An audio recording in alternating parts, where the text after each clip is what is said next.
Everybody, welcome to the second part of the Science NCERT Chapter 1 Class 8th। तो आपको याद होगा पिछले वीडियो में हम यहाँ तक पढ़ चुके थे और इसके बाद हमको बताना था कि जितनी भी जो हमारी प्रैक्टिसेस हैं एग्रीकल्चर की उनके बारे में अब हमको बात करनी थी। तो आज की इस वीडियो में हम यही करेंगे, जितनी भी एग्रीकल्चरल प्रैक्टिसेस हैं उनकी आपको मैं बता दूंगा इस वीडियो में। तो चलिए let's move on to the video. First जो आपकी एग्रीकल्चरल प्रैक्टिस है, प्रिपरेशन ऑफ सॉइल।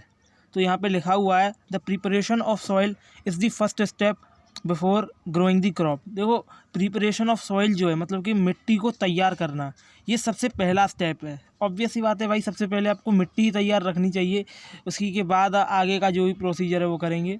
तो प्रिपरेशन ऑफ सॉइल में अगर मैं आपको एक्सप्लेन करने की कोशिश करूँ बुक से हट करके, तो दो स्टेप्स होते हैं, जो आपके मेन दो स्टेप्स होते हैं। एक होता है आपका प्लोइंग और एक होता है लेवलिंग। तो आगे इसमें पढ़ते हैं। One of the most important task in the agriculture is to turn the soil and loosen it. Okay, तो सबसे इम्पोर्टेंट जो टास्क होते हैं एग्रीकल्चर के अंदर, उनमें से एक है turn the soil and loosen it, यानी कि मिट्टी को जो है पलटना और लूज़ करना। इसका मतलब हो गया प्लोइंग। प्लोइंग से इसका मतलब है जुताई से, जो है वो सबसे इम्पोर्टेंट टास्क में से एक है। यहाँ पर अगर हम आगे बात करते हैं तो एक क्वेश्चन किया गया है, why does the loosening of soil allow the roots to beneath easily. देखो, loosening of the soil allows the roots to beneath easily, मतलब कि अगर हम मिट्टी को लूज़ कर देते हैं तो जो रूट्स हैं वो ईज़िली जो है ब्रीथिंग कर पाती हैं और पानी वगैरह ईज़िली पहुंच जाता है प्लांट्स के सभी पार्ट्स में, और बहुत लंबी लंबी दूर तक रूट्स फैल पाती हैं। तो ऐसा क्यों होता है, इस चीज़ का हम यहाँ पे आंसर दिया गया है। The loosened soil help in the growth of earthworms and microbes present in the soil. These organism are friends of farmers since they further turn the loosen soil and add humus to it. अगर हम इस पूरे paragraph का अगर हम हिंदी करने की कोशिश करें तो लूज सॉइल क्या करती है कि वो ग्रोथ ऑफ अर्थवॉर्म, यानी कि अर्थवॉर्म और माइक्रोब्स की ग्रोथ को बढ़ावा देती है, और जिसकी वजह से उसमें ह्यूमस की मात्रा बढ़ जाती है और जो है मिट्टी जो है आपकी और ज़्यादा उपजाऊ हो जाती है।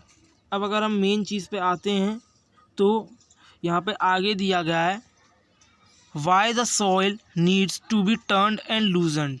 यहाँ पे अगला क्वेश्चन किया गया है कि मिट्टी को लूज़ करने की ज़रूरत पड़ती क्यों है।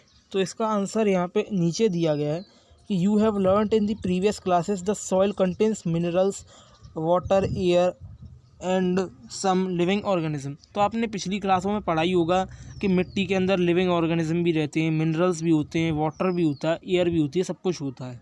तो in addition, dead plants and animals get decomposed by the soil organism। होता क्या है कि जितने भी प्लांट्स और एनिमल्स जो कि मर जाते हैं उनको जो है कुछ माइक्रोब्स के ज़रिए डिकम्पोज कर दिया जाता है और वो मिट्टी में मिल जाते हैं।